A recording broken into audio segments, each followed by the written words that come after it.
بناوی خوای بەخشندەی میهرەبان بینەرانی بەڕێز و خۆشەویستی کەناڵی ئاسمانی پەیام لە هەرکوێگەن سڵاوی خوای گەورەتان لێبێ و هەمیشە شاد و سەرکەوتوو بن. خۆشحاڵم لە ئەڵقەیەکی نوێی بەرنامەی باسوخواز بە دیداری ئێوەی بەڕێز و خۆشەویست دەگەمەوە. لە ژیانی ڕۆژانەدا یا ئامۆژگاری لە ژیانی ڕۆژانەماندا تەوەری ئەمڕۆی بەرنامەی باسوخواز دەبێت. ئاینی پیرۆزی ئیسلام هەمیشە لە نێوان کەسی ئامۆژگاریکار و ئامۆژگاری کراودا کۆمەڵێک ئاداب و مەرجی داناوە بۆ ئەوەی لە ئەنجامی ئامۆژگاریکردنەکەدا لە بری ڕق و ململانێ و پشێوی خۆشەویستی و سۆز و هاوکاری و بەدەمەوە یەکچوونی یەکتر بێتەکایەوە. لەم بەرنامەیەدا باز لە ئامۆژگاری ئەکەین وەکو یەکێک لە هۆکارە گرنگەکانی مانەوەی کۆمەڵگەیەکی پتە و یەکبوون و تەبای موسڵمانان. بایەخی ئامۆژگاری لە قورئان و فەرمودەکانی پێغەمبەری خوادا چۆنە و چییە؟ مەرجەکانی ئامۆژگاری چین؟ ئەو کەسەی کە پێویستە ئامۆژگاری کەسێکی تر بکە پێویستە چ مەرجێکی تێدا بێ؟ بۆ قسەکردن لەسەر ئەم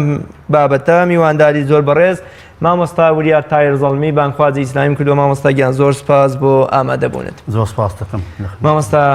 پێم خۆشە سەرەتا پێناسەیەکی ئامۆژگاری بزانین ئامۆژگاری چیە و بە چه شتێک دەگوترێ ئامۆژگاری؟ بسم الله الرحمن الرحيم الحمد لله رب العالمين وصلى الله وسلم وبارك على المبعوث رحمة للعالمين وعلى آله وأصحابه ومن دعا بدعوته وتمسك بشريعته إلى يوم الدين. رب اشرح لي صدري ويسر لي أمري واحلل عقدة من لساني يفقه قولي. سرتا سپاس و دەستخۆشیم بۆ جەنابتان بۆ ئەم دەرفەتە بۆ برایانی پشتی کامێرە و تاوی ئەوستافە بەڕێزەی کەم بەرنامە بڕێوە بن. زۆر سپاس. بێگومان وە لێرەشەوە سپاس بۆ هەموو بینەران کە ئێستا بە دیارمانەوە دانیشتونیان گوێیان لێمانە. تەمەناکەین بتوانین لەم بەرنامەیە سوود و کەڵکێک لە باسی ئامۆژگاری و نەسیحەت بە بینەرانمان بگەێنین. بێگومان ئەم بابەتی نەسیحەت و ئامۆژگاری بابەتێکە زۆر شت هەڵەگرێ. ئاینی پیرۆزی ئیسلام زۆر گرنگی و بایەخی تایبەتی پێداوە. نەسیحەت و ئامۆژگاری ئێمە پێویستە ئەو بزانین ئینسان مرۆڤەکان لە هەر ئاستێکدا هەبن. ئاستی ڕۆشنبیر و سەقافی و ئەکادیمیان لە هەر ئاستێکدا هەبێ. ئەگەر مامۆستایەکی زانکۆیە ئەگەر کەسێکی نەخوێندەوارە یان هەرچین و توێژێکی کۆمەڵگا پێویستمان بەوە هەیە کە ئامۆژگاری وەرگرین. پێویستیشمان بەوە هەیە ئەوەشی کە توانا و علم و سەقافە و تێگەیشتنی هەیە خەڵکی وشیار کاتەوە نەسیحەت و ئامۆژگاری بکە. هەر کۆمەڵگایەک نەسیحەت و ئامۆژگاری تیا بوو ئەوە نەتیجەی بەرەو پێشچوونی ئەو کۆمەڵگایە، نەتیجەی مانەوەیانە، نەتیجەی بەردەوامیانە. ئەوەش تەنها و تەنها بۆهی ئامۆژگاریەوە بێ. ئامۆژگاری بریتیە لەوەی کە کەسێک کە ئامۆژگاری هەر کەسێکی ترەکە تەنها و تەنها مەبەستی ئەوە بێ کە خێر و چاکەی پێ بگەێنێ. یعنی لە منەوە کە ئەمێ ئامۆژگاری کەسێ بکەم مەبەستمە کە ئەم بەم ئامۆژگاریە بمەوێ کەسەکەی بەرامبەرم تووشی سەعادەت و بەختەوەری بکەم بۆ دنیا و ڕووسوری و سەربەزیش بۆ قیامەت. ئەمە واتا و حقیقەتی نەسیحەت و ئامۆژگاری یەکێکە لە تایبەتمەندیەکانی ئومەتی ئیسلام بریتە لە نەسیحەت و ئامۆژگاری. چۆن پێغەمبەری خوا عەلەیهی سەڵات وەسەلام فەرمێ الحەج عەرەفە. ئەی خۆ بێگومان حەج بە تەنها عەرەفە نییە، ڕوکنێک لە ئەرکانەکانی حەج. بەڵام لەبەر گرنگی و گەورەی عەرەفە پێغەمبەری خوا فەرمێ الحەج عەرەفە. بە هەمان شێوەژە فەرمێ الدین و النەسیحە. دینیش بەڕاستی واتا و حقیقەت و ناوەڕۆکی دین بریتە لە نەسیحەت و ئامۆژگاری. بەڵێ مامۆستا لە بایەخی ئامۆژگاری لە قورئان و سونەتدا کە پێغەمبەری خوا صلی الله علیه وسلم هێندە وەکۆڵێ بایەخ و گرنگی بە ئامۆژگاری داوە هەموو دینی یەکسان کردو بە ئامۆژگاری. من پێم خۆشە بزانین قورئانی پیرۆز وەکوی سەرچاوی یەکەمی وحی مسلمانان و فەرمودەکانی پێغەمبەری خوا صلی الله علیه وسلم چه بایەخ و گرنگی و پێگەیەکیان بە ئامۆژگاری داوە؟ لە قورئانی پیرۆزدا سوورەتی عەسر کە زۆر بەمان لە بەرمانە و خوێندومانە و بیستومانە ئیمامی شافعی سەبارەت بەم سوورەتە فەرمێ ئەگەر هەموو ئومەت بە تەنها ئەو سوورەتە دابەزیایە لە باتی هەموو قورئان کافی بوو. لەبەرەوە کۆمەڵێک چەمک و واتای لە خۆی گرتووە. یەکێک لەوانە لە کۆتاییەکە فەرمێ وەتەواصەو بالحەق وەتەواصەو بالصەبر. وەسیەت و ئامۆژگاری یەکتر بکەن لەسەر حەق لەسەر ڕاستگۆیی لەسەر ئەوەی کە ملکەتی فەرمانەکانی خوا بن و لەسەر سەبر و خۆڕاکریش. بۆیە بەڕاستی قورئانی پیرۆز فەرمایشتەکانی پێغەمبەری خوا عەلەیهی سەڵات وەسەلام گرنگی و بایەخی تایبەتیان داوە. بۆ نمونە ئەو حەدیثەی کە ئیشارەمان پێ کرد کە پێغەمبەری خوا فەرمی ئەدین و ئەننەسیحە. من پێم خۆشە لەم بەرنامەیەوە چەمکی ئەم حەدیثە زۆر بە جوانی ڕوون بکەینەوە بە ئومێدیەوەی کە بتوانین بە شێوازێکی ئیقناعکەر بە شێوازێک کە ئەوەی کە گوێی لێمانە ئەوەی کە چاوی لێمانە ئەو قەناعەتانی کە ئێمە بەو فەرمایشتە هەمانە ڕوونکردنەوەکە بێتە مای قەناعەتی ئەوانیش. پێغەمبەری خوا فەرمی ئەدین و ئەننەسیحە سێ جار لەسەر یەک فەرمووی. هاوڵان ئەفەرمون قلنا لمن يا رسول الله صلى الله عليه وسلم. پێغەمبەری خوا فەرمووی لله ولكتابه ولرسوله ولأئمة المسلمين وعامتهم. پێش هەموو شتێک پێویستە ئەوە بزانین کە نەسیحەت بە تەنها معنا و واتای ئامۆژگاری ناگەیەنێ، معنای دڵسۆزیش ئەگەیەنێ. خۆ ناکرێ ئێمە وەکو مرۆڤ نەسیحەتی خوا و کتێبی خوا و پێغەمبەری خوا بکەین. ئەی چی ئەگەیەنێ؟ دڵسۆزی ئێمە بۆ خوای پەروەردگار، دڵسۆزی ئێمە بۆ کتێبی خوا، دڵسۆزی ئێمە بۆ پێغەمبەری خوا عەلەیهی سەڵات وەسەلام. دڵسۆزی مرۆڤەکان بۆ خوا چییە؟ بریتە لەوەی کە الاعتراف بوحدانیەته، ئەوەی کە ئێمە هەمیشە ملکەتی ئەوە بین بە تاک و تەنهایی خوای پەروەردگار. خوای پەروەردگار بپەرستین بۆ شکل و شێوازی کە خۆی داوایەکە. ئەسڵ لە دروستبوونی مرۆڤەکان بۆ بەندایەتیە بۆ خوا. وما خلقت الجن والإنس إلا ليعبدون. بۆ ئەوە دروستکراین کە بەندایەتی خوا بکەین. ئەبێ هەڵچین بۆ بەندایەتی کە خوا داوایەکە، ظاهر و باتینمان وەکو یەک وابێ. و هەروەها ئەبێ ئیمانێکی کامل و ڕاست و دروستمان هەبێ بە ئەسما و صفاتی خوا، بەناوە پیرۆزەکانی و بە صفاتە بەرز و پەسەندەکانی خوا و گوێڕایەڵی فەرمانەکانی خوا بکەین. لەو شتانەش دوورکەوینەوە کە خوا قەدەغەی کردووە حرامی کردووە لەسەرمان. ئەمە واتە و حەقیقەت و ناوەڕۆکی نەسیحەتە، یان با بڵێن دڵسۆزیە بۆ خوای پەروەردگار. ئەی بۆ کتێبی خوای پەروەردگار چییە؟ ئیمانێکی ڕاست و دروستمان هەیە بۆی کە ئەو قورئانی کە خوا ناردیتەوە پێغەمبەر عەلەیهی سەڵات وەسەلام کەلامی خوایە و مەخلوق نییە. ئیمامی ئەحمەد معلومی جەنابتانەکە چەند زیندان کرا، ئەشکەنجە و ئازادرا لەسەرەوەی کە نەیوت قورئان مەخلوقە و خۆشی ئەگێڕێتەوە لەو کاتێک کە وەفاتەکە بەو ئێش و ئازارەوە کە ئەشکەنجەیان داوە لە زیندانە بۆ وەفاتی کرد. کەوابوو ئەم قورئانە ئێمە باوەڕێکی تەواومان هەبێ بەوەی کە لای خواوە هاتووە و مەخلوق نییە و کارکردنیش بەو قورئانە. کارکردن بەو قورئانە. ئیمامی عەلی ڕەحمەتی خوای لێبێ لە باسی لە پێناسی تەقوا ئەفەرمێ تەقوا یەکێک لە واتەکانی بریتە العەمەل بالتەنزیل، کارکردن بەوەی کە خوا ناردێتی کە قورئانی پیرۆزە، و هەروەها تەطبیقکردن و جێبەجێکردنی لە واقعە لە هەر قۆناغێک لە قۆناغەکانی ژیانە، بەڵام بە ئەو قەیدەی تێکەین لە هەر ظروف و زەمانێکە لە هەر شوێنێکدا مسلمانان بۆیان گونجا بۆیان لوا زەمینە لەبار بوو ڕەخسا بوو پێویستە ئەوەندەی کە لە توانایان هەیە ئەوەندەی قودرەتیان هەیە ئەوەندەی کە بۆیانە گونجێ قورئان جێبەجێ بکەن و تەطبیقی بکەن.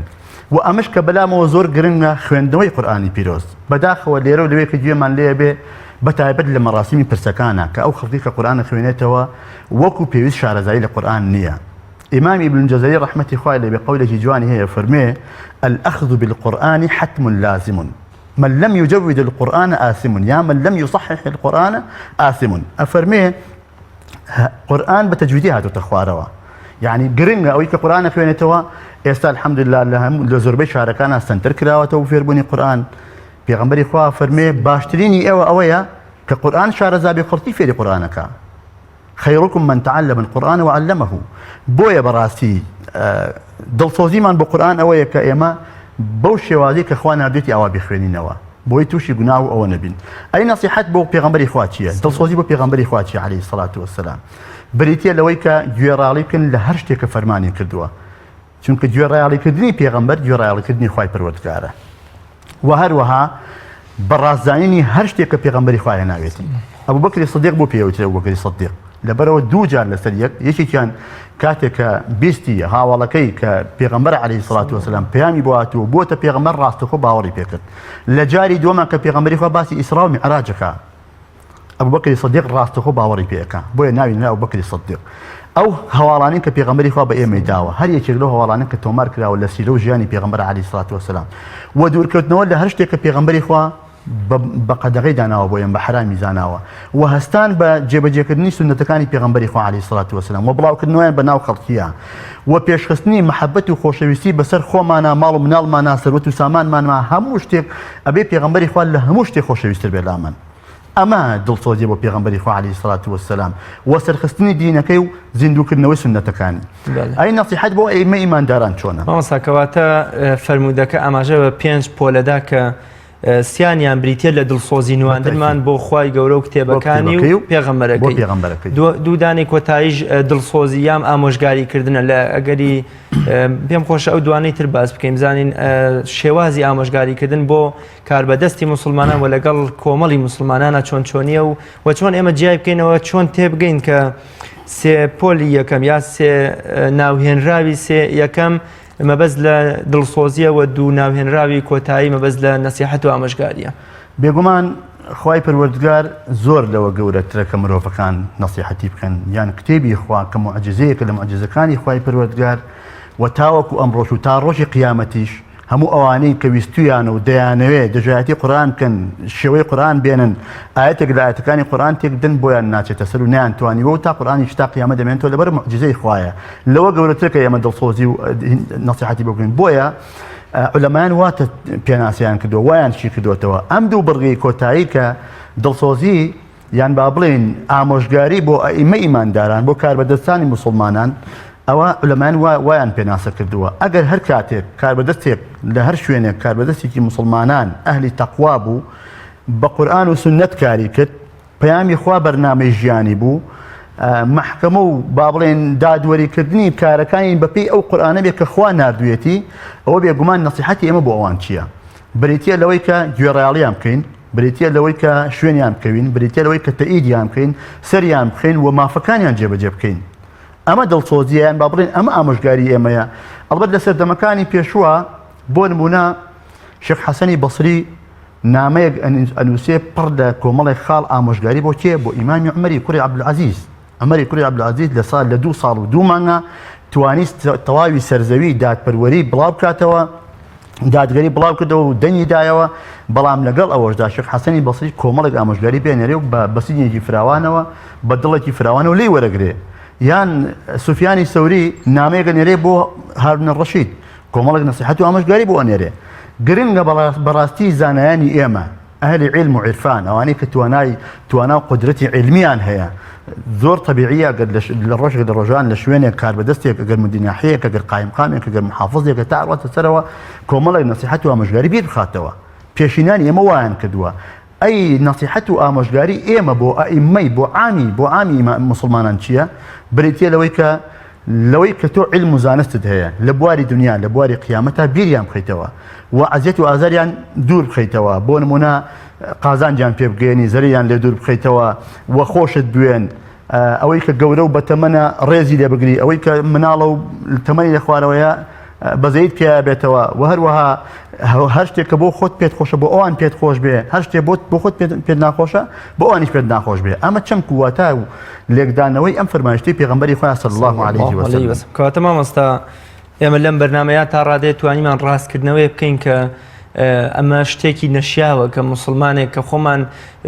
خۆمان هێشتا نەمانتوانێت ببینە ئامۆژگاریکارێک بۆ خۆمان یانی هێشتا خۆمان پڕ لە هەڵە و کەم و کورتین چۆن ئەتوانین ببینە ئامۆژگاریکار العیاذ بالله بۆ خوا و پێغەمبەرەکەی بۆ کتێبەکانی کەواتە مەبەست لە سێ ناوهێنراوی یەکەم دڵخۆزی نواندنە و نیەت پاکیە بەرامبەریان دووەمی دوو کۆتاییش بۆ ئامۆژگاری مامۆستا پێم خۆشە باز لە مەرجەکانی ئامۆژگاری بکەین کەسی ئامۆژگاریکار پێویستە چ مەرجێکی تیابێ و ئێمە ئامۆژگاریە کە بریتە لە کۆمەڵی گفتار و قسە پێویستە ئەم قسە و گفتارە چه مەرجێکی تێدا بێ پێم خۆشە پێشەوە بچمە سەر مەرجەکان دوو ئاەت لە قورئان باس بکەم کە نمونەی پێغەمبەران ئێمە ئەبێ و حەقیقەتە بزانین ئەوەی کە ئامۆژگاری ئەکا و ناسیحە و خەڵکی تێگەێنێ و بیر ئەکاتەوە و وشیارە نەکاتەوە ئەوە وەزیفەی پێغەمبەرانی جێبەجێ کردووە خوای پەروەردگار لە دوو ئاەت ئیشارە پێ یەکەم کاتێک کە باسی پێغەمبەر نوحەکە أفرمي أبلغكم رسالات ربي وأنصح لكم. علماء فرمون بويا فرمتي وأنصح فعله بمعنى التكرار كرنو دوباره كرنويا بيغمبر نوح جماوين وصدوا 50 صال بشو بروش خليكي دعوه بانغواز وامشغاري كردنا بويا أفرمي أنصح لكم وأعلم من الله ما لا تعلمون. فرمي أويك من إيزان درباري بخوا إيوه نايزان بلام سبارد بيغمبر هود فرمي وأنا لكم ناصح أمين. بمنا فرمي أنصح لبرشي أو جوازتيها جیاوازی کان ئەوەیە تەمەنی پێغەمبەر نوح زیاتر بووە و بەردەوامیش خەریکی نەسیحەت و ئامۆژگاری بووە. یەکێکتر لەو شتانەی مەسەلەن نەسیحەت کە لە قورئانە ئیشارەی پێکراوە دواتر دەچینە سەر مەرجەکان کاتێک کە پێغەمبەر موسا لەدایکە بێ فێرعەون بڕیاری داوە هەر نێرینەیەک لە دایکە بێ لە ناو بچێ. بەڵام کاتێک کە موسا لەدایک ئەبێ لە ماڵی باوکی موسا ئەبێتە خەم و خەفەت و بێتاقەتیان باش ئەم کوڕەچی لێ بکەن لە دەستی فێرعەون ڕزگاری بێ. بۆیە لە ماڵی خۆیان دەریەکەن هەرچی شوێنە ئەیگێڕن فێرعەون ئەی بەدەستی بەسەراگرێ بەڵام هەرچی شوێنە ئەیگێڕن هیچ ئافرەتێک ناتوانێت شیری پێ بدات شیری هیچ ئافرەتێک ناگرێ. ئەمە قورئان تۆماری کردو لە سورەتی قەسەس. بەڵام ئەمە خوا وعد و بەڵێن داوە بە دایکی موسا کە موسا گێڕێتەوە بۆ لای خۆی کاتێک کە خوشکی موسا ئەبینێ مشتومڕیان ئافرەتان ئەم کوڕە ئەم مناڵە شیری هیچ ئافرەتێک ناگرێ و ناتوانێت لە هیچ شوێنێ بمێنێتەوە ئەم ئاەتە ئەفەرمێ أفرين فقالت لهم هل أدلكم على أهل بيت يكفلونه لكم وهم له ناصحون. أيا بيتان خوش مالكتان بي بليم كبيتا ماي أويكا أمنا الله لخو بقري أمنا الله برودبتا أمنا الله شير بي بدا ودودة بي بقريني ليرا فنو وهم له ناصحون من بي بو ايو أموين نصيحة كربم آمش قاري كربم لكاتك دا كخش إزاني كبراكيتي كموسايا بابين سر مرجكاني النصيحات براسي هەر مامۆستایەک هەر کەسێک کە دەیەوێ ئامۆژگاری بکە گرنگە ئەم مەرجانێتیا بێ. یەکێک لەوانە ئەن تەکوونە مەبنیەة عەلە الدەلیل. هەر کەسێک کە قسەکە پێش هەموو شتێک پێویستە عیلمی پێ بێ. ئیمامی بوخاری ئەفەرمێ العلم قبل القول والعمل. علم لە پێش قسەکردنەوەیە و لە پێش عەمەل و کردەوەشەوەیە. کەسێک کە بیەوێ نەسیحەت و ئامۆژگاری بکە ئەگەر دەلیلی پێبوو بە بەڵگەوە قسەی کرد ئەو کاتە قسەکانی وەزنیان هەیە قیمەتیان هەیە خەڵک لێی وەرەگرێ و بەتایبەت لە ڕۆژگاری ئەم ڕۆژە بمانێ و نەمانەوێ عەسری خوێندەواریە خەڵک سەقافەت و تێگەیشتنی زیاترە خەڵک وعی زیاترە ئەوەی کە دەیەوێ خەڵک فێر بکا و شت بە خەڵک بڵێ نەسیحەتەکانی ئەبێ بەڕاستی ئامۆژگاریەکانی بەپێی بەڵگە بێ. ئەمە یەک. دوو ئێستا سەردەمی سورعەیە ناکرێ من بێم ئەوە ئێستا بەرنامەیەکە کۆم پرسیار و وەڵامە گەرە ناکرێ من 1 ساعت قسە بکەم بەداخەوە کە ئەگەر ئێمە تەماشای سیرەی پێغەمبەری خوا بکەین صلی الله عليه وسلم بێجگە لە وتاری حەجی ماڵ ئاوایی کە ئاخر وتاری پێغەمبەری خوایە هیچ وتارێکی پێغەمبەری خوا نیە چارەکێ تێپەڕی کرد بێ. بەڵام ڕۆیتە وتاری جومعە 1 ساعت مامۆستا وتارە بۆدا لەگەڵ ئەو پەڕی ڕێز و حرمەتم بۆ زۆرێک لە مامۆستەکان نە ئەوەڵی دیارە وتارەکە نە ئاخر ناوەڕۆکی دیارە نە خەڵک بێتاقەتە بێ هەندێکی وەنەوزەدا ئاخەوێ. بەڵام گرنگە ئێمە ئەو سنەتە زیندوو بکەینەوە با وتارەکان کورت و پڕمەعنا بن خەڵک وەریانگرێ. بۆیە بە کورتی پێویستە کەسێک کە وتارەدا کە قسەکان نەسیحەت و ئامۆژگاریەکە سەرەتایی هەبێ ناوەڕۆکی هەبێ کۆتایی هەبێ بۆی ئەوەی بەرامبەر لێ وەرگرێ. خاڵێکی تر بەڕاستی کە یەکێک لە مەرجەکانە ئەوەیە کە شتی غامز و شاراوە نەبێ شتی واضح و ڕوون بێ. سەردەمی ئەوەیە کە بێ شتەکان زۆر بە کورتی بێ کاتێک کە تۆ شتێک تەڕحەکەی ئەتەوێت نەسیحەت و ئامۆژگاریە بکەی ئەگەر شتی غامز و مشەوەش بێ بەڕاستی ئەوەی بەرامبەرت پێت متەئەسیر نابێ بۆ لەبەرەوە لێ تێنەگەشتووە. خاڵێکی تر کە زۆر گرنگە بۆ کەسێک کە ئامۆژگاری ئەکا بریتێ لە حکمت لە حکمت بەخرجدان حکمت بەکارێنان دانایی فەهم سەلیقە ژیری تێگەیشتن بۆ ئەوەی کە ئەوەی بەرامبەرت بە جوانی لێت وەرگرێ. خواهی پروردگار و پیغمبر فرمی ادعو الى سبیل ربک بالحکمة دعوی خلقی که بحکمة. بلقمان کاتێک فرمی ولقد آتینا لقمان الحکمة ان اشکر لله حکمت من بخشی و بلقمان بود لپناوی چیا بۆی شکر و سپاسی خواب بکە. قولێکی زۆر جوان هەیە کە بەلامەوە گرنگە ئیشارەی پێ بکەم علەمایەکە فەرمێ الأمر بالمعروف بالمعروف والنهي عن المنكر بالمعروف. فەرمان بە چاکە بێ بە چاکە بێ ڕێگریکردن لە خراپەش بێ هەر بە چاکە بێ ئەبێ هەر بە چاکە بێ. بۆیە یەکێک تر لەوانەی کە مڕاعاتکردنی ئوسلوبی جوان دائما ئەوەی کە نەسیحەت و ئامۆژگاریەکە نابێ گرژومۆن بێ ڕاستە ئەبێ بەڕاستی دائما زەردەخەن لەسەر لێوی بێ ڕووی خۆش بێ ئوسلوبی جوان بەکاربێنێ و نەرمونیان بێ خوای پەروەردگار لە سوورەتەکانی قورئانە کاتێکە باسی فێرعەونەکە ئەفەرمێ فێرعەون بەڕاستی یاخی بووە اذهبا إلى فرعون إنه طغى بكي فرمي بموسى وهارون طبعا هادو كان ليك حالتا بيغمبر بون بيغمبر هارون لسر داوي بيغمبر موسى برايب هو بيغمبر هو أفصح مني لسانا فرمي خواي پروردگار أو زماني بارا وتل أيش كوا بيغمبر خواي پروردگار والله مدايا وكدي بيغمبر أفرمي برون بولاي فرعون اذهبا إلى فرعون إنه طغى برون بولاي أو فرعون كياخيب وكطاغيب وكلسنور درشوا فقولا له قولا لينا لعله يتذكر أو يخشى لقال يا كقصتان بنرمي لقال يا رجولي نوا أجارنوا ما مستايق نصيحتي كسيتي كردوا أمش قاري كردوا بلام جورك لتندي ولا أو بيو ديار بوا كاتك نصيحتي كا أوي برامبرشي جوي بو شركة دو جوي بو غري دواي وي كتواوبو وتي فلان كس تولى موسى باشتري وتي نخير من حد مشي من بيغمبر اخوان من عبدك ضعيف مو بيغمبر اخوان وتي ايمن لفرعون خرابترم وتي نخير بيغمبر فرعون له مكس خرابترم چونك يدعي خواتي كد ديوتي خواي پروردگار موسى وهارون نات بولاي خرابترين بشري سردوي بنرمترين شي ولا قران جولانوا خواي پروردگار يفرمي وقولوا للناس حسنا نافن وقولوا للمؤمنين حسنا أفرمي لقل خلقية تقرأ خلقية بمسلمان وبغير مسلمان أفرمي باقي وهميشا نرمونيان من قصتان جوان به أما كومالك بون لو مرجاني كبراسي بيويستا كسي كآموشقاريك أم مرجاني تاي وبتايبت بيشمويان علم وثقافة تيجيشني هبه درباري با آموشقاري بوي آموشقاريكي وربجيره ما صار كواتا توين بلين ئامۆژگاری کار و ئامۆژگاریکرا و نمونەی دکتۆرێکی دڵسۆزە بۆ نەخۆشیێک کە ئەم چووە بۆ لای تا چارەسەری بکە ئەمیش بە قسەی خۆش و یاریکردن لەگە منداڵێکە تا دەرزیەکی لێدا تەنها بۆەوەی کە چارەسەری بکە یانی شتێکی لەو جۆرە مامۆستا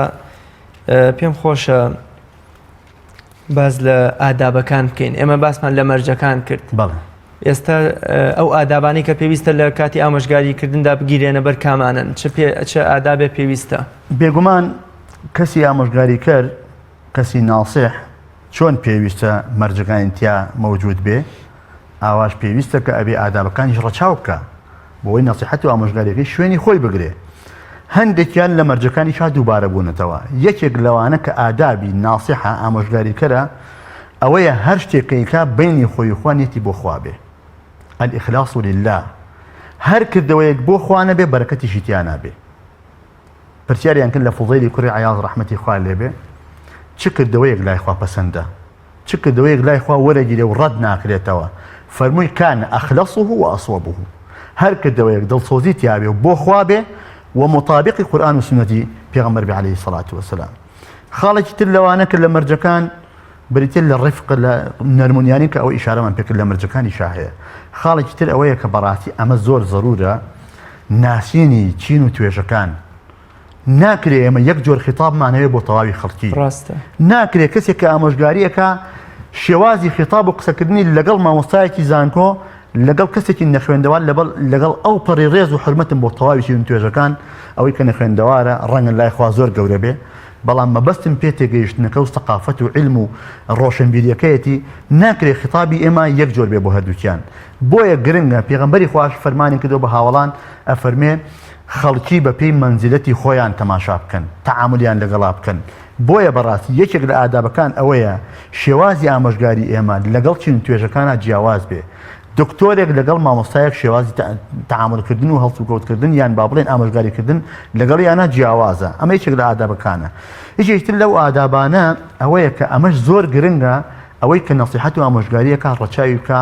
ئەویش بریتێ لەوەی کە ئامۆژگاری بەنهێنی بێ ئەگەر من ئامۆژگاری تۆ بکەم یا تۆ ئامۆژگاری بکەیت لەناو مەجلیسێکە لەناو کۆمەڵی خەڵکە نەک ئەوە نەسیحەتی منت کردووە منت کردووە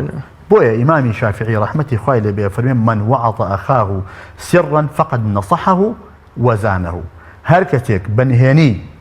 يعني بتناخوي دز بينا بسرشانيا پیاسەیەکی لەگەڵا بکە لە شوێنە پێکەوە دانیشن نەسیحەتی بکە ئەگەر وەریشی نەگرێ نەچکاندووە بۆیە فەرمێ هەر کاتێک نەسیحەت و ئامۆژگاری هەر کەسێکتان کرد بەنهێنی بکەن ئەوە بەڕاستی جوانتان کردووە ومن وعظه علانية فقد فضحه وشانه هەر کاتێک بە ئاشکرا نەسیحەت و ئامۆژگاری هەر کەسێکت کرد ئەوە بێگومان شکاندوتە ئەوە فەسحت کردووە ئەوە بەڕاستی سمع و شخصیەتت لەکەدار کردووە و ناشرینت کردووە بۆیە ابن رجب رحمتي خوالي بفرمي سلفي أمتا بيشيناني إيما بيو صالحكان هر كاتك بيان ويستا إذا أرادوا نصيحة أحد وعظوه سرا أقل بيان ويستا نصيحة ومشقاري كسب كان بنهني أنكر يشي يتلو أنا العلم والحكمة كهاتك ما نشارة بكل مرجع كان أزور تفصيلي بين آدم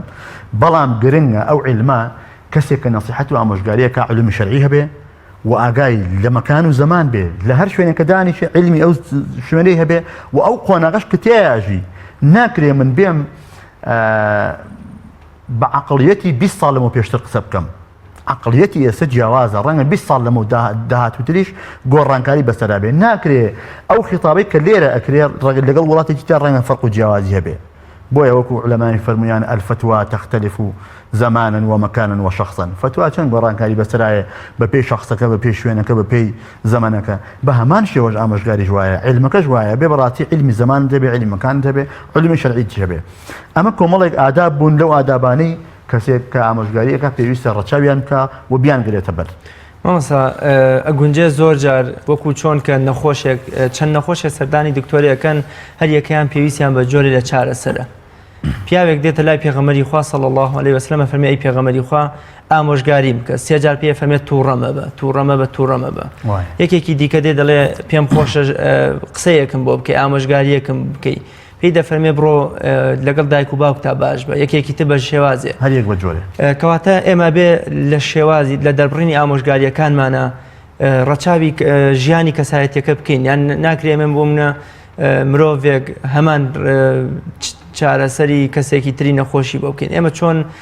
کەسەکان بدۆزینەوە و شێوازی چارەسەرەکەیان بۆ دیاری بکەین یا ئەو شێوازی ئامۆژگاری کە پێویستیانە ئێمە ئەو ئامۆژگارییان بکەین من پێم وایە هەر کەسێک کە ئامۆژگاریەکە ئەو مەرجانەی تیابێ و ئەو ئادابانە ڕەچاو بکە تێناکەوێ کەمتر تێەکەوێ وەکو عەرزم کردن بەڕاستی لەم ظروف و زەمانە جیاوازترە لە ظروف زەمانەکانی تر و ئێستا خەڵک الحەمدولillah واعیە تۆ ئەبێت لە خۆتەوە دەست پێ بکەیت لە ماڵ و مناڵی خۆتەوە لە دراوسێکەتەوە کەسێک کە پێویستی بە نەسیحەتی تۆ هەیە بۆ نمونە کە قورئانەوەشی بۆ ئێمە تۆمار کردووە کاتێک کە هەستەکەی برایەکت کەسێکت برادەرێکت ناسراوێکت لە میحنەتایە لە ناڕەحەتیایە پێویستی بە نەسیحەتی تۆ هەیە فعەلەیکە ئەن تەنصەحه فەورا ڕاستەخۆی بڕی نەسیحەتی بکەیت قورئانەمەی بۆ ئێمە تۆمار کردووە فەرمێ وجاء رجل من أقصى المدينة يسعى يعني بهلا داوان هاد لو بريشارة بيارك بهلا داوان هاد بولاي هاد بولاي موسى فقال يا موسى إن الملأ يأتمرون بك ليقتلوك فاخرج إني لك من الناصحين أما هستي كرك موسى لبرويك دويني أو روجا لبيارك ياو مردوا وفاتي كردوا أو أنا خلق كوبوت وداني موسى لنا وبرن موسى بكوجن أم بياو جويليتي وأقاي ليه بڕاکردن ڕا بۆ لای موساڵێ من هاتووم بۆ لای تۆ ئەم هەواڵەت پێ بگەێنم چونکە ئەوان دەیانەوێت تۆ بکوژن موسا نەیوت جا من ئەمە کێ باوەڕی پێ بکەم ڕاستەوخۆ باوەڕی پێکرد چونکە نەسیحەتە فەرمووی إني لك من الناصحين من بۆ تۆ ئامۆژگاری کردم فخرج منها خائفا يترقب ڕاستەوخۆ ئەو شوێنەی بەجێهێشت لە ترسی ئەوەی کە لە ناوی نەبن بۆیە بەڕاستی جاری وایە نەسیحەت لە بواری دنیاییە کەسێک مشاورە بە تۆکە خانیە نەکڕێ هەش مشاورە بە تۆکە سیارەیەکە کڕێ یان نەخێر ئافرەتێک خوازبێنیەکە بۆ کوڕەکەی یان کچەکەی بە شوئەدا مشاورە بە تۆکە بەڕاستی ئەبێت لەو مشاورات تۆ ڕاستگۆیانە صادقانە وەڵامی بیتەوە چونکە ئەوە ئەمانەتێکە لە ئەستۆی ئێمەیە بۆیە گرنگە بزانین چۆن تەعاملەکەین و چۆن ئامۆژگاریەکەین و چۆن کەسەکان هەڵەبژێنین بۆ ئامۆژگاریکردن مامۆستا هەمیشە گوترێ خێزان یەکەم فێرگەی دروستکردنی تاکی کۆمەڵگەی یان بۆ خێزان ئەو خشتە گرانبەهایانن کە کۆمەڵگەیەکی تەندروستمان بۆ دروست دەکات دایک و باوک وەکو ئامۆژگاری کار ڕۆڵیان چیە لە نێو عایلەی خۆیاندا ئەو زمانە سادە ئەو زمانە پڕ لە تەواضع و خۆشەویستی کە پێویستە لەگەڵ منداڵی خۆیاندا بیگرنە بەر لە ئامۆژگاریکردندا. ئێمە سەیری سەیدنا ئەنەسی کوڕی مالیکەکەین 10 دانە ساڵ خزمەتی پێغەمبەری خواکە کەچی بۆ نمونە ئەفەرمێ ئاهێکی لە دەست نەڵێکی شام ئازاری نەداوم دایک و باوک چۆن ڕێگایەکی دروست بدۆزنەوە ببنە ئامۆژگاری کارێکی باش لە ماڵەکاندا وانەکەن بۆ هۆی لێدان و شکاندنەوەیان لە بەردەم میواندا هەر ئەوەنە قاپێ ئەشکێنەیان بۆ منە درەنگ دێتەوە لە بریەوەی زمانێکی باش بەکاربێنە بە لێدان وای لێکات دوایی مناڵەکە ماڵەکەشی لە بەرچاوەکە لەوەچە زۆر جار ماڵەکەش بەجێ ئەهێڵێ. پێم خۆشە لەسەر ڕۆڵی دایک و باوک و ئامۆژگاری کارێک قسە بکەین. بێگومان کۆمەڵگای تەندروست ئەو کۆمەڵگایە کە خێزانەکان تایە تەندروست بن. هەر شوێنێک هەر کۆمەڵگایەک خێزانەکان بێکێشە بوون بێگرفت بوون محەبەت و خۆشەویستی و ئولفەت و ڕێز و تەقدیر لە نێو خێزانەکانە هەبوو ئەو کۆمەڵگایە کۆمەڵگایەکی بەختەوەرە کۆمەڵگایەکە کە بەڕاستی پێش ئەکەوێ بۆیە خێزانەکان بەتایبەت باوکو دایک ئەبێ ڕۆڵی سەرەکی ببینن بەتایبەت هەر لە سەرەتای کاتێک کە مناڵێک لە دایکە بێ هەر لەوێەوە تۆ دەست تەماشا بکە ئیسلامی پیرۆز هیچ شتێکی فەرامۆژ نەکردووە مناڵ کە ناوی ئەنەی ئایا چ ناوێکی بۆ دۆزیتەوە ناوێکی شەرعی و مسلمانانە و ڕاست و دروستە کە سبێنێ بانگت لێ کرد ڕووی بێ وەڵام بداتەوە یان نەخێر ناوێکە کە بانی لێکی خۆی شارێتەوە. لە سەردەمی ئیمامی عومەرە کەسێک ڕۆشت شکاتی مناڵەکەی کرد شکاتی لە مناڵەکەی کرد ئیمامی عومەریش وەکو حاکمێک وەکو ئەمیری ئیمانداران ناکرێ ڕاستەوە خۆ حکم لەسەر ئەو مناڵە بدا کە خۆی غایبە و لەوێ نییە شەرعی جوان نافەرمێ بۆیە نادی بە دوای مناڵەکە. طبعا ئەم پیاوە کە باسی کوڕەکەی کرد وتی ئەم کوڕی من ئەڕاتە دەرەوە نایەتەوە ڕەفیقی خەڵکی خراپەکە گوێ ڕاڵیمان ناکە کۆمەڵ ئەم شتانی بۆ ڕیز کرد ئیمامی عومەر نادی بە دوای کوڕەکە کاتێک کە کوڕەکەیان هێنا ئەویش کۆمەڵی قسەی خۆی هەبوو وتی ئەمیری ئیماندارن ئەم باوکەی من ئەم باوکو دایکەی من کاتێک کە ناویان بۆ من دۆزیوەتەوە ناویان لێ ناوم ناویان ناوم جوعەل لە ڕیواتێکاڵی ناویان ناوم کەلب جوعەلیانی قالۆن چە کەلب یعنی سەکە هەردووکیان دوو دڕند و بێزراون یعنی ئیمامی عومەر باوکەکەی تاوانبار کرد بۆیە ئێمە لە ناونانی مناڵەوە دواتر پەروەردەکردنیان بەخێوکردنیان قسەی خۆش و نەرمونیانی و نەسیحەت و ئامۆژگاری و بۆ شێوازێک کە خۆی شارەت پێکردن یان شتێن دۆن لە ناو خەڵکە لەسەر شتێکی بەسیط ئەبەم ئوسلوب و شێوازە بتوانین نەسیحەت و ئامۆژگارییان بکەین کە وردە وردە لەگەڵ تا ڕابێن و پێ بگەن. ئەوە پێویستە باوک و دایک ڕۆڵی سەرەکی ببینێ چونکە وەکو عەرزم کردن هەر کۆمەڵگایەک خێزانەکان خێزانی تەندروست بوون خێزانی بەختەوەر بوون ئەو کۆمەلگایش کۆمەلگایەکی تەندروست و بەختەوەرە. مامۆستا ئەو بوارانەی کە ئامۆژگاری ئەیانگرێتەوە ئایا ئامۆژگاریکردن تەنها بۆ کاروباری قیامەتیە بۆ ڕاستکردنەوەی هەڵەکانمانە بۆ ئەنجامدانی عیبادەتی زۆرتریان بۆ منە بۆ کاروباری دنیاش ئامۆژگاری سوودی هەیە پێم خۆشە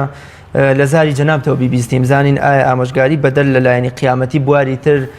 هەیە کە ئامۆژگاری بیگرێتەوە یانە ئامۆژگاری دنیاییش بەڕاستی وەکو هەندێکی ئیشارەم پێ کرد کەسێک مشاورە بە تۆ کە یان نەخێر مشاورەشی نەکردووە تۆ هەست دەکەی کە کەسێک لە معاناتایە پێویستی بە نەسیحەتی تۆ هەیە ئەتوانی بڕۆی دەستی بگری ئەتوانی بڕۆی مەسەلەن بیری بخەیتەوە ئەم شتە ئەوانیە ئەوە باشترە یان مشاورەت پێکا لە کڕێنی خانوویەکە کاکە منەمەوێت لەم گەڕەکە خانوویە بکڕم ئەرێ دراوسەکانی ئەم خانوو ئەم ماڵە چین چۆنن مشاورەی بە تۆ کردووە یان تۆش ئەبێت نەسیحەتی بکەیت بەینی خۆت و خوا ئەگە دراوسەکانی ئەهلی ئەوەن کە ئەم پیاوە بار بێت ئێرۆسبێنی گرەی لە تۆ نەکا حەقە بە سادقانە بە ڕازگۆیانە وەڵامی بدەیتەوە هەموو بوارەکانی ژیانی ئینسان پێویستیان بە نەسیحەت و ئامۆژگاری هەیە هەندێکی بۆ دنیای هەندێکیش بۆ قیامەتە پێش هەموو شتێک ئێمە بێ خەمخۆری قیامەتی یەکتر بین پێغەمبەری خوا لە قیامەتە کاتێک کە هەموو ئینسانەکان هەر هەمووی هاوارەتی نەفسی بەڵام پێغەمبەری خوا فەرمێ ئومەتی لەوێش خەمی ئومەتەکەیەتی ئەبێ ئەمەش بەڕاستی پێمان ناخۆش بێت کەسێک کە بەرەو جەهەنەم بڕوا لە هەر شوێنێکی ئەم دنیاژی ئینسانەکان ڕێزلێگیراون لای خوا ئەوە کردەوەکانیان ناشرینی کردوون ئەگەر ناخوای پەروەردگار ڕێزی لە تەواوی ئینسانەکان گرتووە ئەم نەسیحەت و ئامۆژگاریەش بۆ هەموو چین توێژەکانە بۆ ئەوەی کە علم سەقافەتی هەیە کە نیەتی لە هەموو بوارەکانە بواری دنیایی بواری قیامەتی. مامۆستا شوێنەوار و ئاسەوار یام کاریگەری و سیمای ئامۆژگاری لە کۆمەڵگەیەکدا چۆن دەردەکەوێت ئایلەیەک یام خێزانە یا گەڕەکی یام کۆمەڵگەیەکە کاتێزانین ئامۆژگاری یەکێکە لە جوڵێنەرەکان یەکێکە لە بزوێنەرەکانی نێوان ئەم کۆمەڵگەیە چۆن ئاسەوارەکانی دەرەکەوێت و لە چیدا دەرەکەوێت بێگومان نەسیحەت و ئامۆژگاری پێش هەموو شتی حکومەکەی ئەبێ بزانین ئەوەیە کە واجبە لەسەر موسڵمانان واجبە مسلمانان يعني هەر کۆمەڵگایەک نەسیحەت و ئامۆژگاری تیا هەڵگیرا ئەو کۆمەڵگایە بەرەو داڕوخانە چێ بەرەو هەڵدێرە چێ بەرەو تیاچوو نەچێ بۆیە جورێری کوری عەبدوڵڵا ڕەحمەتی خوا لێبێ فەرمێ بيعتمان ببيغمبري إخوان لسر أو دعوة بايعت رسول الله صلى الله عليه وسلم على إقامة الصلاة وإيتاء الزكاة والنصح لكل مسلم بيعتمان ببيغمبري إخوان دعوة عليه الصلاة والسلام لسر برباكدني نويش لسر داني زكاة مالا كانمان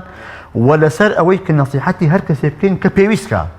هركس يخوي دعوة بكا يعني نخير دعواش ناكا وبلانتو هستك بيويسي بنصيحته ومشغارية نصيحته ومشغارية كي أما إمام بخاري الرواية كدو بلان إمام مسلم أول شيء بوزيات كدو لصحيح خويا كان فرمي وعلى السمع والطاعة بيستنو جواري علي بيغمبري عليه الصلاة والسلام أثروا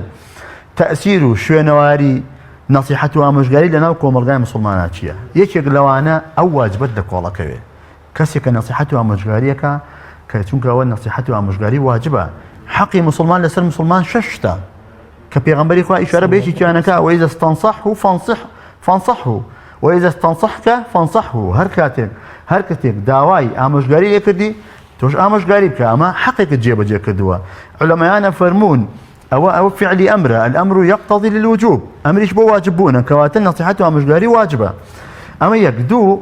تحقيقي يعني جيب جي كردني معناي فرمان بچاكو رجلي لخرابية أو براسي هر كومەڵگایەک فەرمان بە چاکە و ڕێگری دەخراپی تیا هەڵگیرا ئەویش بە هەمان شێوە کۆمەڵگایەکە بەرەو دواوە گەڕێتەوە کۆمەڵگایەکە بەرەو هەڵدێرە چێت کۆمەڵگایەکە بەرەو داڕوخانە چێت خوای سبحانه وتعالى لسورة آل عمران فرمي كنتم خير أمة أخرجت للناس إيوة أبنى باشترين أمة صفات كان ينشين تأمرون بالمعروف وتنهون عن المنكر وتؤمنون بالله أفرمي أويك فرمان بچاکە بکەن ڕێگری لە خراپە بکەن لە تاوان بکەن لە منکرات بکەن لە سلبیاتەکان بکەن و باوەڕیش بەخوای پەروەردگار بێن پێغەمبەری خوا فەرمێ من رأى منكم منكرا فليغيره بيده فإن لم يستطع فبلسانه فإن لم يستطع فبقلبه وذلك ضعف الإيمان ئەگەر منکرێکتان بینی گوناهێکتان بینی هەڵەیەکتان بینی تاوانێکتان بینی هەوڵ بدەن بەدەست بەرگری لێ بکەن و مەیەڵن ئەگەر نەتان توانی بە زمان ئەگەر نەتان توانی بەدڵ پێتان ناخۆش بێت کە ئەمەش لاوازترینی ئیمانە خاڵێکی تر بەڕاستی بەهۆی ئامۆژگاریەوە کە ئەسەر و شوێنەوار بەجێ دێڵێ کۆمەڵگا پاکە بێتەوە لە شتە حرامەکان لە منکرات و سلبیاتەکان لەو شتانەی کە دەبنە مایی بەرەو تیاچوونی ئینسانەکان هەموو ئەمانە نەتیجە و بەرهەمی چییە؟ نەسیحەت و ئامۆژگاریە یەکێکی تر لەوانە کە تەئسیر و شوێنەواری نەسیحەت و ئامۆژگاریە بەڕاستی لە بواری کۆمەڵایەتی پەیوەندی کۆمەڵایەتیەکان بەهێزە بن برایەتی بەهێزە بێت لەناو خەڵکیە مەحەبەت و خۆشەویستی دروستە بێت لەناو ئینسانەکانە لەناو تاکی مرۆڤەکانە بەهۆی نەسیحەت و ئامۆژگاریەوە تەئسیر و کاریگەری خۆی بەجێ دێڵێ لەناو مجتەمع و کۆمەڵگای مسلماندا کەواتە ئامۆژگاری و نەسیحەت یەکێکە لەو هۆکارانەی کە محبەت و خۆشەویستی لە نێوان تاکەکانە زیاد دەکات زۆر جارە بینین قوتابیەکی لا ڕێو لا سار قوتابیەکی هەڵەشە قوتابیەکی ئاژاوەچی کە مامۆستایەک بە زمانێکی پڕ لە حیکمەت ئامۆژگاری کردووە سیرەکەی بە درێژایی تەمەنی یان تا زانکۆ و دوای زانکۆش ئەم نێوانی ئەم مامۆستا و قوتابیە زۆر خۆش و پڕ لە محبەتە کەواتە یەکێکە لە هۆکارە زیندوەکانی دروستبوونی ئەو ڕێز و خۆشەویستی مامۆستا پێم خۆشە کۆمەڵێ نمونای ئامۆژگاری لە قورئان و سوننەتدا بهێنینەوە بزانین ئەو نمونە زیندوانەی کە ئاماژەن بۆ ئامۆژگاری لە قورئان و سوننەتدا هەمانە کامانن و چۆن ئەوان ئەو دوو قورئان و سوننەت ئاماژەیان بەو نمونانە داوە بێگومان کەسێک کە ئامۆژگاریەکە ئەبێ هەندێک طریقە بەکاربێنێ هەندێک طریقە بگرێتە بەر بۆ ئەوەی کەسێک کە ئامۆژگاریەکەی وەریگرێ بۆ نمونە کەسێک کە ئامۆژگاریەکەی کۆمەڵێک صفاتی جوانی هەیە صفاتە جوانەکانی خۆی بیدوێنە پێغەمبەری خوا وای کردووە صلی الله عليه وسلم ئەشەج بن عەبدوقەیس کاتێک کە دێتە خزمەتی پێغەمبەر عليه الصلاة والسلام کە یەکێک لە گەورەکانی قەومەکەی خۆی لە کوفەوە دێبەڵێ پێغەمبەری خوا عليه الصلاة والسلام بۆ ئەوەی کە من کێشیکە بۆ ئەوەی دڵی بەلای خۆیان ڕاکێشێ بۆ ئەوەی مەیلی بەلای پێغەمبەرە ڕاکێشێ ئەفەرمێ وەصفیەکە بەو خەسڵەت و صفاتە بەرز و پەسەند و شیاوانەی کە لە ئینسانەکانە هەیە ئینسانی وا هەیە ڕکعەتێ نوێژی بۆ خوا نەکردووە سەجدەیەکی بۆ خوا نەبردووە بەڵام کۆمەڵی صفاتی جوانی هەیە ئەکرێ بۆ صفاتانە بیدوێنی بۆیە پێغەمبەری خوا کە ئەمەش نمونەیەکی بەرجەستەیە بۆ ئێمە مرۆڤیش پێی خۆشە بەتەکید هەڵی سەنگێنی بەتەکید ئەمەش نمونەیەکی بەرجەستەیە و سیفەتە جوانە و دەواازەیە بکەینەوە بچینە نێو باسەکەمان بەتەکید بۆی کە تۆ وردە وای لەیەکت کە ئەمە بەخۆیان ئاچێتەوە بیرەکاتەوە کە ئەمیش کۆمەڵە سیفاتی جوانی هەیە پێغەمبەری خوا فەرمووی پێی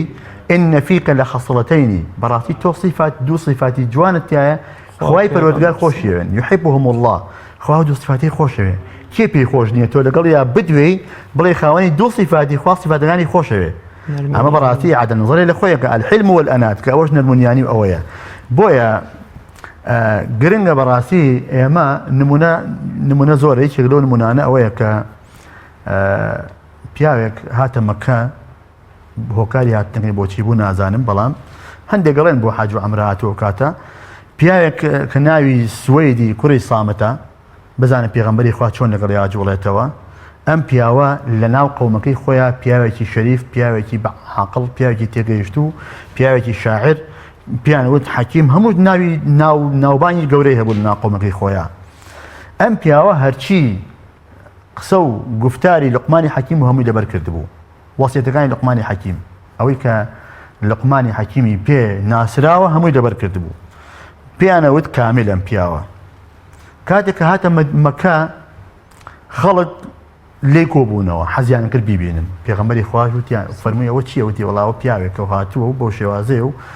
فەرمی بانیکەن کە بانیان کرد پێغەمبەری خوا عەلەیهی سەڵاتو وەسەلام بانی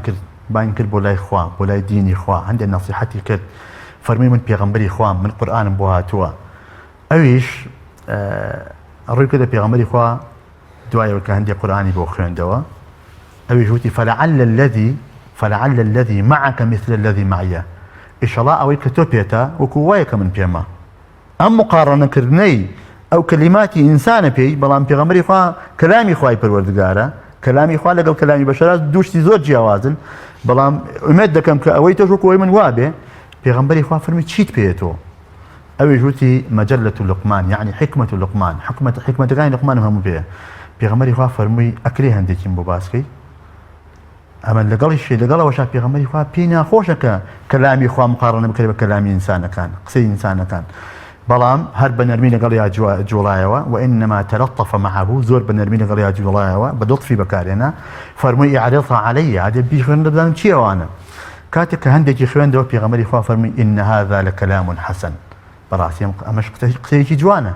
شتێکی جوانە بۆیە بەڵام ئەوە بزانە قسەکانی تۆ زۆر جوانن بەڵام پێغەمبەری خوا فەرمووی والذی معی ئەفضل من هذا ئەوەی کە لای منە لەوەی تۆ زۆر باشترە چونکە ئەوەی من قورئانە و خوا ناردوێتی ئەپەم ئوسلوب و شێوازە ئەم نمونە جوانانە وەکو ئەوەی کە لە قورئانی شارەمان پێکرد ئەوە ئافرەتە کە خوشتی موسای ئەوەی هێناوە بۆیە بەڕاستی ئێمە ئەوەی کە ئیشارەی پێ بکەم ئەوەیە